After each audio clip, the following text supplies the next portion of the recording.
what is a Christian man like? What is masculinity in the Christian church?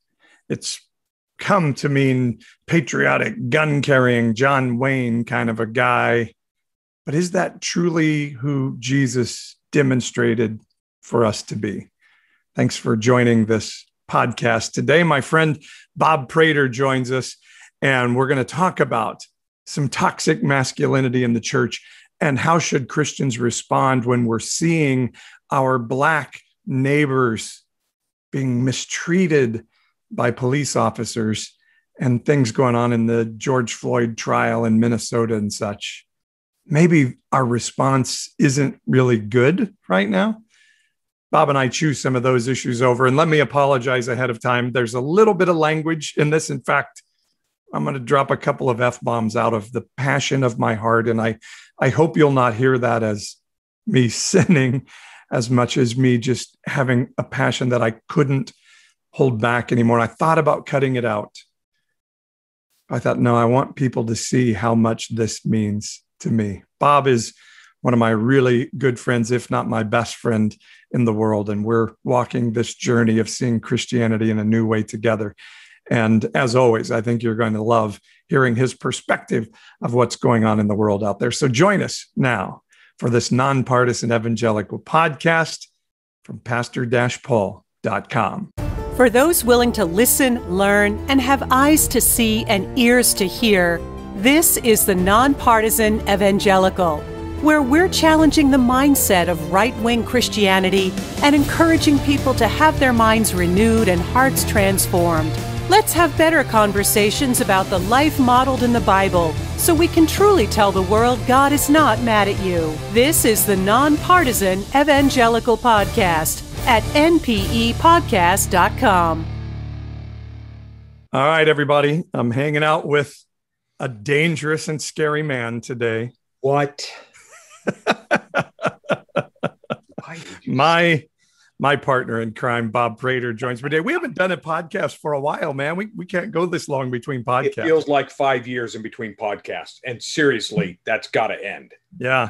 I mean, we should just record all of our Zoom conversations together. Although some of them could really get us in trouble. Oh, whoa. If you had been rolling, if you'd been recording just 5 minutes ago, I would be in trouble. So, this is a yay for me. Yeah, and by the way, Bob was the guy that made our online Easter service at least PG-13, if not R-rated. Okay, all right. So you want to bring that up? All I said was very simply. Oftentimes we find ourselves in tough places, and I just couldn't think of a better word. I said, sometimes we're in the shit. Yeah. It's just the way it goes. I mean, listen, Paul used that word. Yeah. Different word, but just as incendiary for his time. I'm one of those guys who thinks that words are words. Now, words have meaning, obviously. What did we translated Paul as filthy rags? Was that what it Yeah, you know what? It's just, I know. We tried to be as politically correct in our translations as we could, but trust me, there's some real stuff going on in the Bible. I think I always say after Jesus said, eat my flesh, drink my blood, and everybody left, then he turned to his buddies. What do you guys think? And I think they were all sitting there saying, holy shit, what the bleep are you talking about? What did you just say? And then the writer is like, these are very hard sayings. They just clean it up. These are very hard sayings. Well, they are. I think Jesus was a carpenter. And when he was, I really do believe when he said raka, that's Aramaic for asshole, or dumb shit. That was not a word you used in pleasant company. And no. And then even calling people vipers and sons of Satan and all of that stuff. He was not a meek, timid guy when he came to using some rough language from time to time, I think. And just yesterday I was reading a couple of passages of scripture, and I found brood of vipers and some other, pretty pointed sayings but they predated Jesus. It was John the Baptist. Yeah. Yeah. You know, he called them brood of vipers too. And they, so much so that they looked and said, "Are you the Messiah?" And he's like, no, it's not me. He's coming. He's coming. Get ready. Yeah, I don't think God's nearly as worried about that stuff as we are. And the beautiful thing about Jesus was then he knew how to be, as you do, be gentle as a lamb when somebody needed that gentleness. Oh my gosh. Yeah. Have you ever seen the television series called The Chosen? I knew you were going to say that. I about 20 people have said you have to watch The Chosen, and I've never gotten around to watching The Chosen. I haven't watched all of it either, but I've watched a chunk of it, and it's now what is going on? We subscribe to everything now. Every new streaming service gets a thumbs up from us, and we're just stupid. Yeah. But we subscribe to Peacock, which is the NBC, Universal, all that, and The Chosen is on there. Season 1, all of it. Boom. My wife and I suddenly realized that we had not one, but 2 subscriptions to Hulu and never watched it. So we did get rid of those. But yes, we have Netflix, Peacock, Disney, just because of Hamilton. HBO. Yeah. We got all that stuff. We got all that stuff too. Every last bit. See, Paramount Plus. You know, sure, I'm in. You know, I don't want to miss anything. My wife and I were just recounting, though, the other night of all the wonderful stuff we've watched during COVID. That'll be like one of the, you know. Okay, I will give one little insight into how we've done during COVID. All right. We got a Fire Stick. We jailbroke the boo-boo out of that. I mean, we jailbroke it. It took me 5 minutes. I learned how to do it. Okay. But we're not watching illegal movies. I'm not that guy. Yeah. I'm not that guy. I will wait till something comes on a service. But oh my gosh, it is a treasure trove of foreign television. Everything you can imagine. It is so insane, and it's all right there. Like, there's a game show hosted by Gordon Ramsay that is a total crack up. Oh my gosh. Yeah. And there's and there's this and there's that and there's this and there's so everything from England, Australia, all those places, we've just been bingeaholics. So we're going to do this in a couple of parts here. We're going to talk about some things that are going on in current events, and then talk more about our deconstruction journey, because I get a lot of questions from people now about how do you do this. So we're going to do that in a bit. But first, let's in a time where we've got the Derek Chauvin trial going on, and probably I shouldn't even call it that. He probably shouldn't even have his name be honored like that. But at a time then when we're seeing again confrontations between white officers and Black Americans, I want to play a video in the midst of all of that.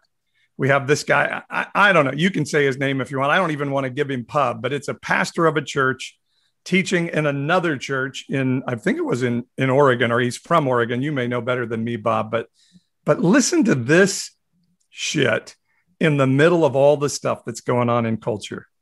The church, the ecclesia, the government of God has been so neutered and so turned effeminate, almost homosexual. And I'm just telling you straight up. Straight up, it's ridiculous. Where are the men? You know, where are the men? Where's the maleness? Where is the, I will defend the children. I will protect the family. My ushers at my church, they all pack. I mean, they all pack. You come to my place and you think about starting something, you're dead. They'll kill you. They'll shoot you because they'll protect they're going to protect everybody else. You try to pull something, you're dead. I said, listen, guys, if I'm up there preaching and somebody comes up running, make sure you get them. Just kill them. Just shoot them dead. Wow.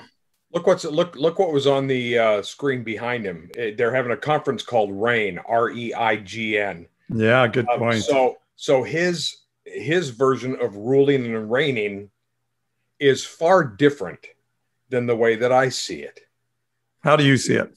he sees, well, first let me tell you how I think he sees it. I think he sees it as forcing other people to bow to whatever he thinks is right.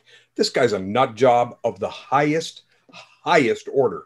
Guys, if you're in a church where your pastor is using this kind of language, my gosh, have some self-respect. Run and find people who will love you. You know, how dare that asshole, you know, speaking of how Jesus used to talk. Yes. How dare that guy infer that I don't protect those that I love because I don't carry a gun. Yeah. Are you serious? That somehow you're not a man protecting. Are you serious?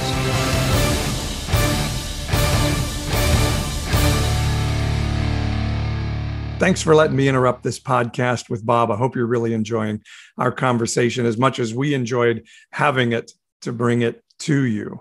I want to tell you real quickly about when we talk about seeing things differently, about a mindset change. Sometimes that requires a deep and intentional dive into a shift of a mindset, of a growth mindset that occurs. On my podcast, what I want to do and everything I do in my message is to challenge our mindsets at where we are and then start to gather people around those changing mindsets and then say, hey, let's grow together. And one of the ways I offer to help people to grow is through coaching them through my Core Leaders Network coaching curriculum. And right now we have a new cohort forming and I want you to be in it. Are you in a season where you're kind of like, what does this next season of my life look like? Or maybe there may be a job transition coming soon, or even like I just am losing relationships. Things are changing around me and I want to know how to handle it with an ability to grow and change with it. Then you are the perfect candidate for coaching with Pastor Paul. If you're interested, send me a message. You can do it through the website, pastor-paul.com. It'll take you to the podcast website and you go to the events contact page, send me a message and I will hook you up to discuss ways that I can help you with my coaching cohort. It's starting in just a couple of weeks, so you've got to jump in right now. Send me a message, pastor-paul.com, click on that events contact page and send me a message through that contact page. And we will have a one-on-one together to discuss how my coaching can help you be challenged, come into community with other people being challenged, and grow in that mindset challenge. And you'll never be the same again. Pastor-paul.com, click on the events contact page, send me a message, and you and I will connect to figure out how we can help you. Now, back to my discussion with Bob Prater about things happening in the world around us on our podcast here from pastor-paul.com and the Pastor Paul YouTube channel.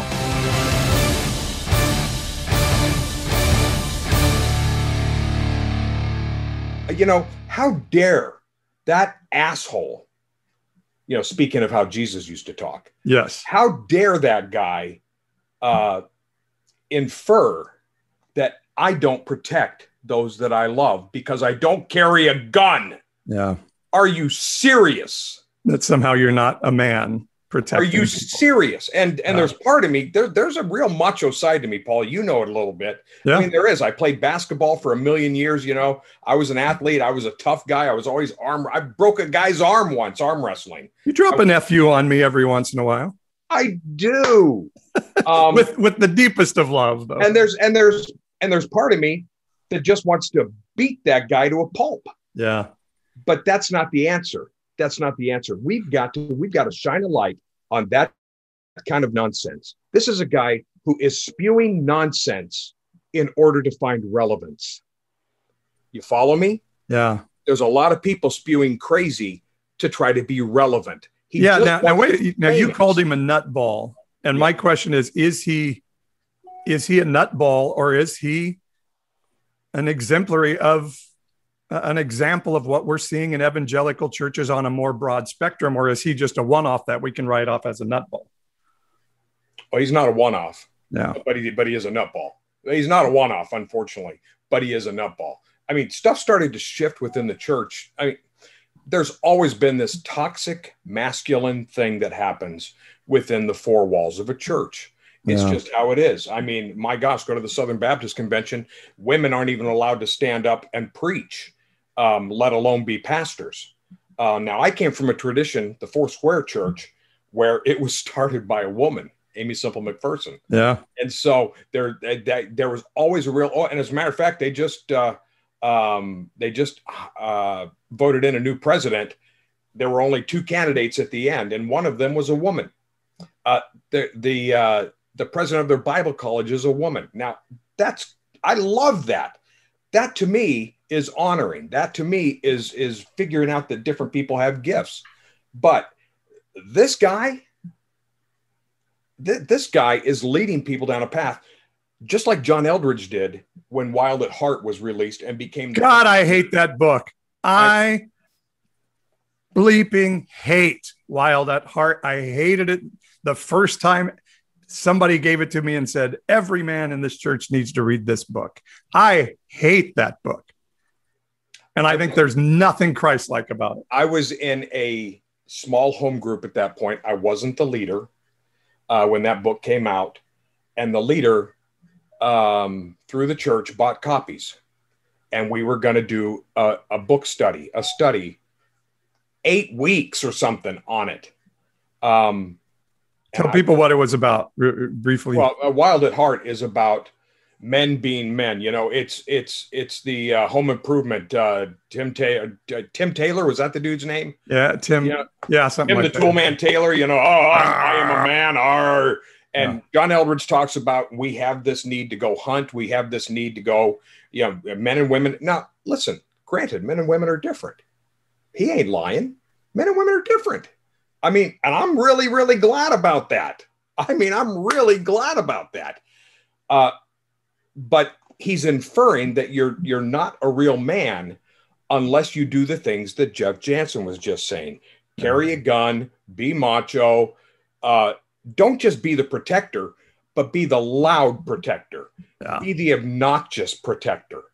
My family knows that I've got them. I promise you that's true. If you talk to anyone of my family, they know that I am not going to let things go when people come at them. I will protect. But I'm not going to I'm not going to stand on a freaking street corner with, you know, an AK-47 in my arms and say, come at me. Yeah. It's ridiculous.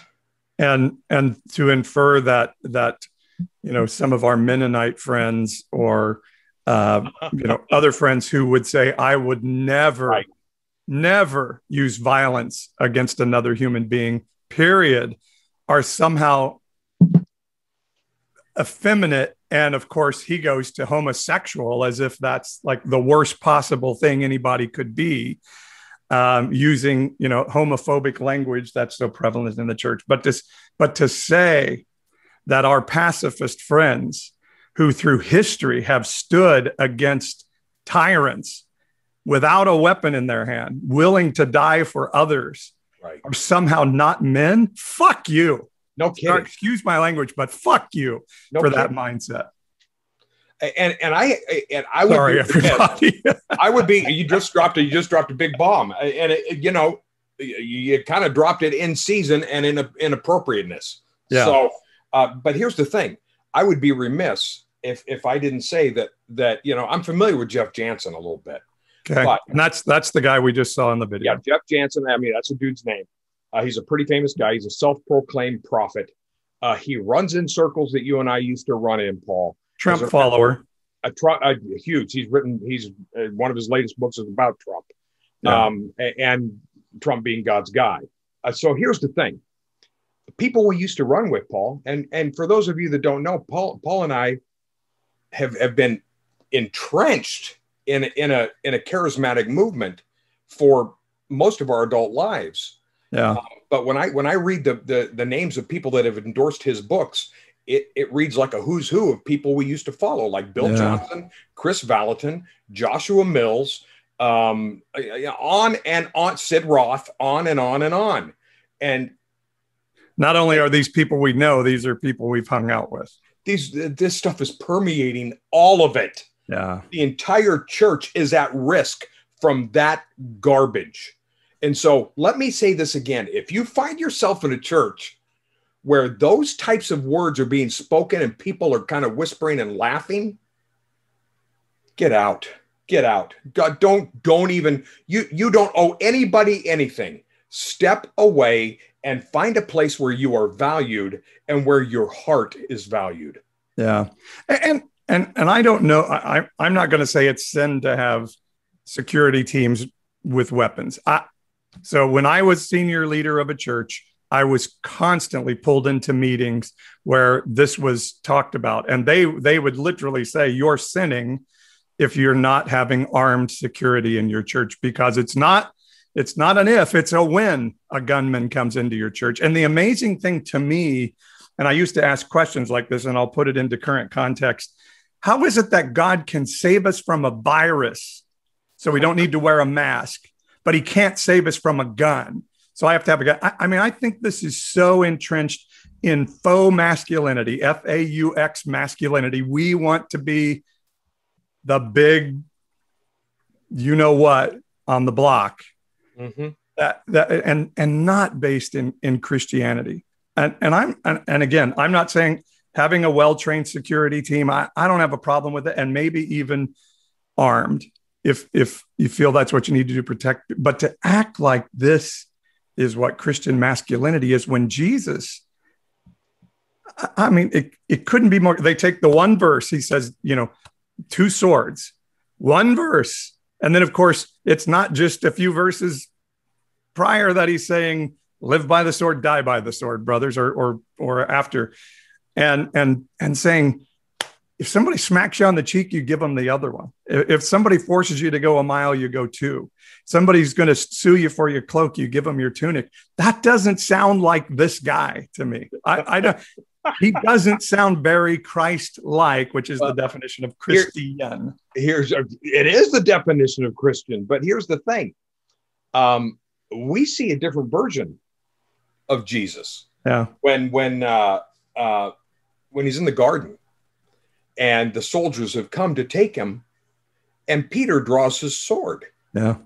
And cuts off a soldier's ear.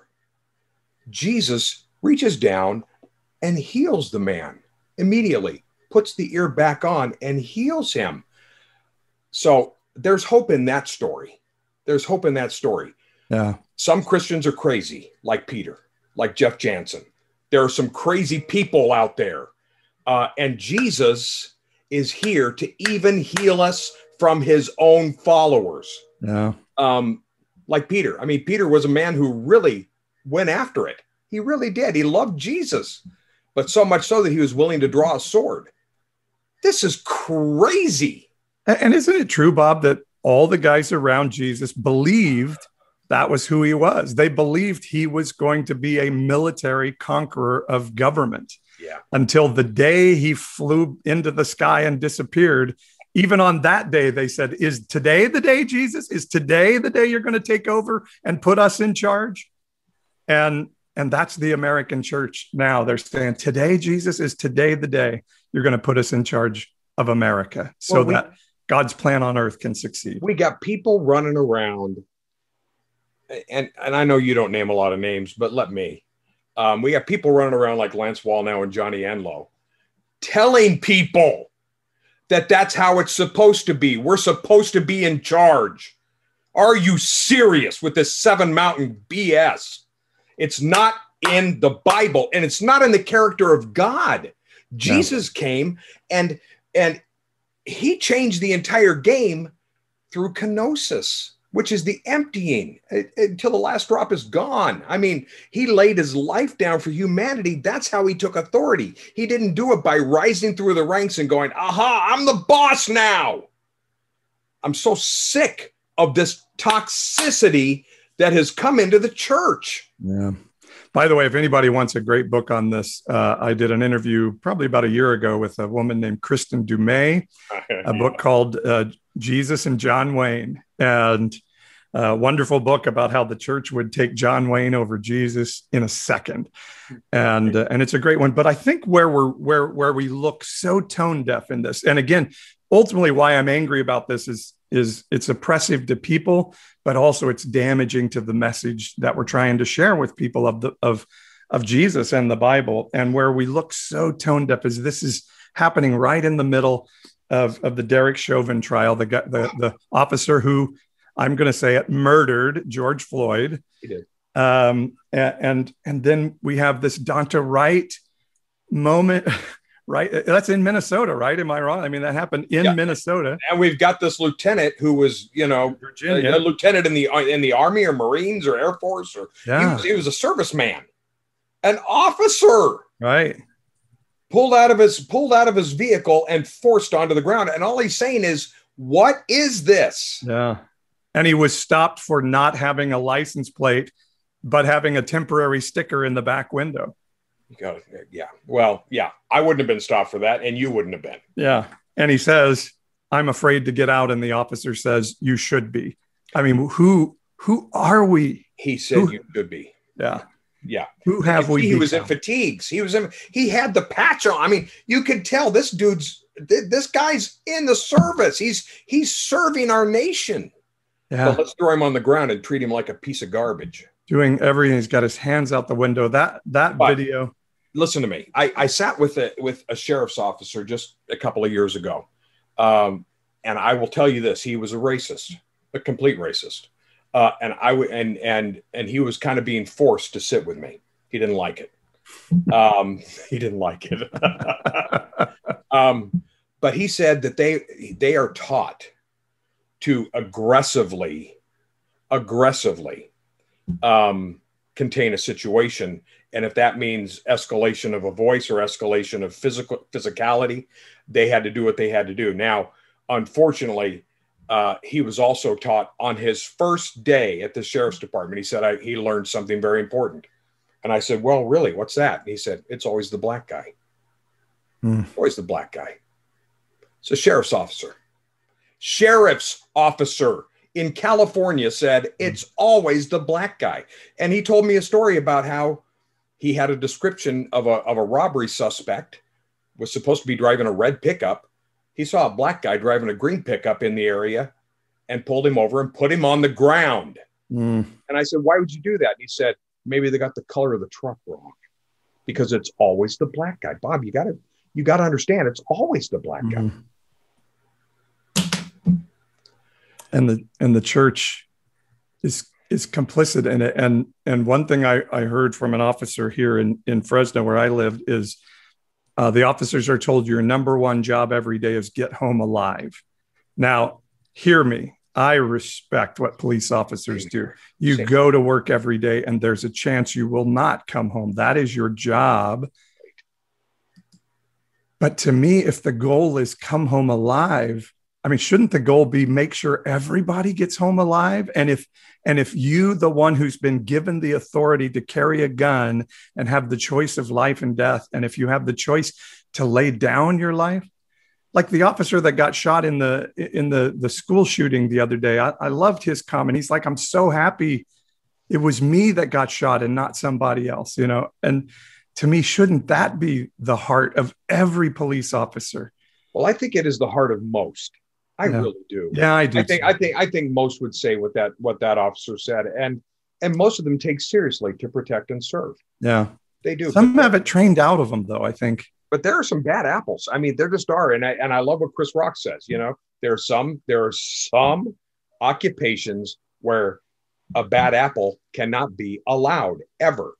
Surgeons, you can't have a bad apple cutting you open. Yeah. Airline pilots. You know what? He crashed, but 99 times out of 100, he doesn't crash.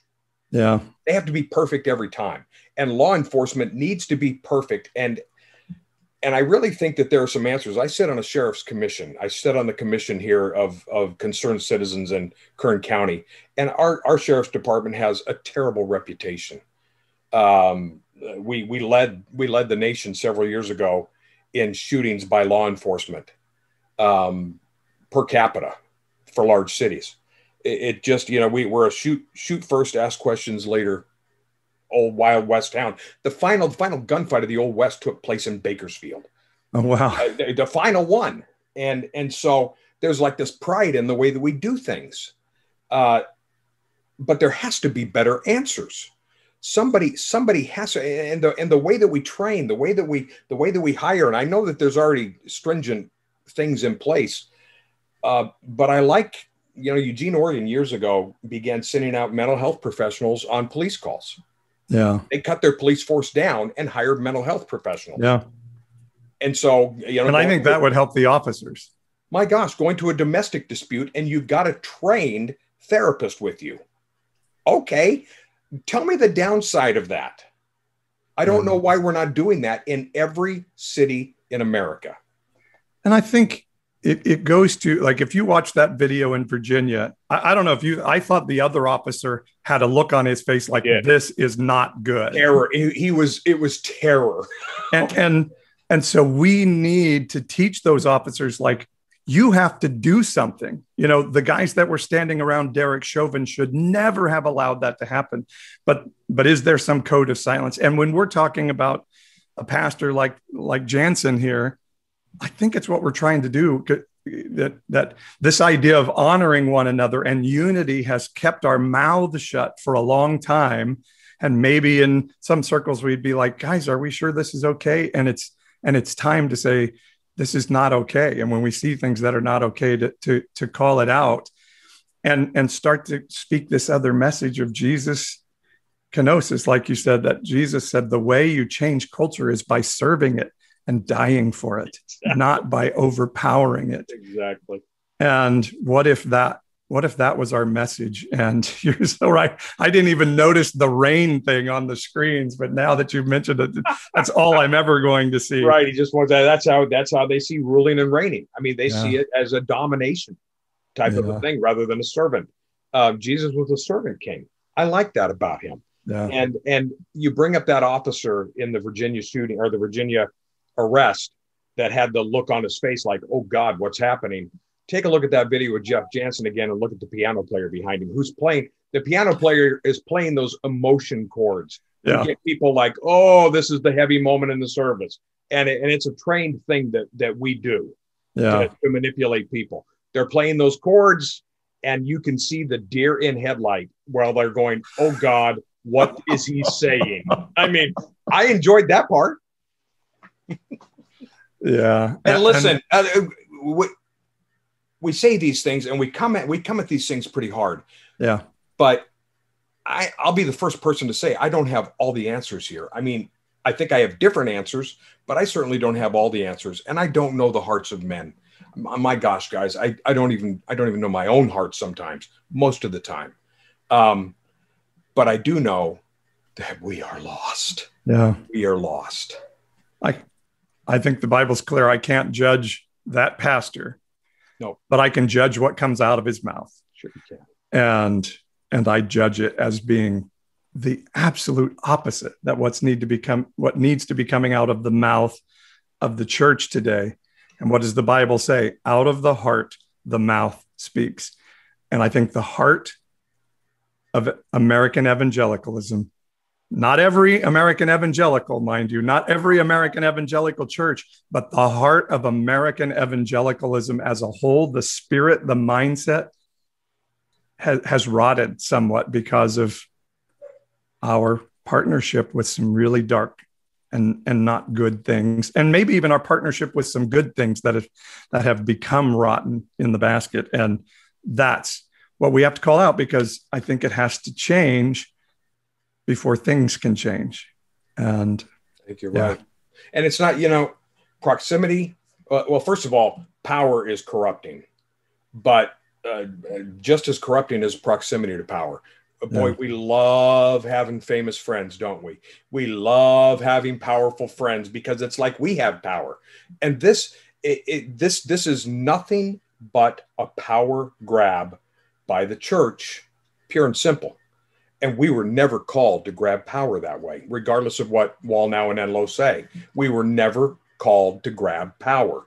We were called to lay our lives down, and not just for each other, like fellow Christians. Jesus did it for the world. For God so loved the world that he gave his only son.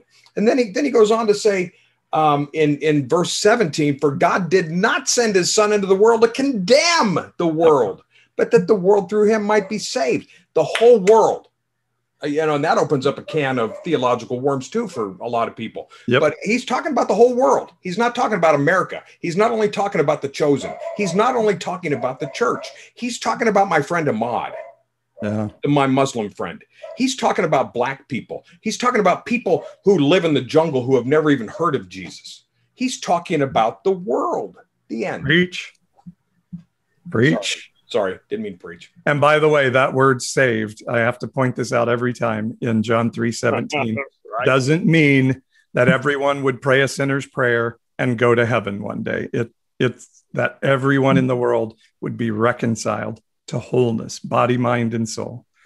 And we interpret that as like, yeah, that says everyone would be saved. So we need to get everybody to say a sinner's prayer and bow their knee. And if God has to break their knee to get them to bow, that's what he'll do. Right. And where's that sinner's prayer in the Bible again? Well, you remember all the time that Jesus, how many times he asked people to say a sinner's prayer? This many. Here was his sinner's prayer. Follow me. Follow me. Follow me. Do what I do. Okay, let me go to one of my below the line comments that I'll regret later. By the way, this guy is talking about the homosexual church while having tons of product in his hair and talking about it's almost a doth protest too much facet. Doth protest too much.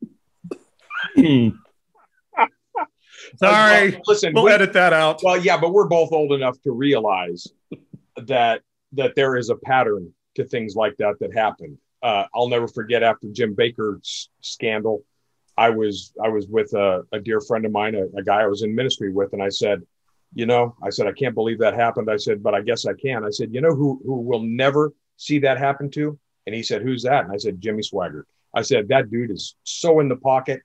And it was 2 weeks later, and Swaggart's been with prostitutes, but that's what he preached about. Don't be with his sermon titles were "Do not be with prostitutes." Not really, but sorta. Yeah. And so when he was a hellfire and brimstone guy for sure. Doth protest too much. Yeah, how about Ravi Zacharias? Would you ever have thought Ravi Zacharias was sexually abusing women all over the world on an ongoing basis? Well, it makes me happy to know. None of it makes me happy, but I take some comfort in knowing that charismatics at least do not have a corner on that. So when Ravi Zacharias, when all that stuff comes out about him, it's all over the place. It's human nature. Yeah. It's human nature.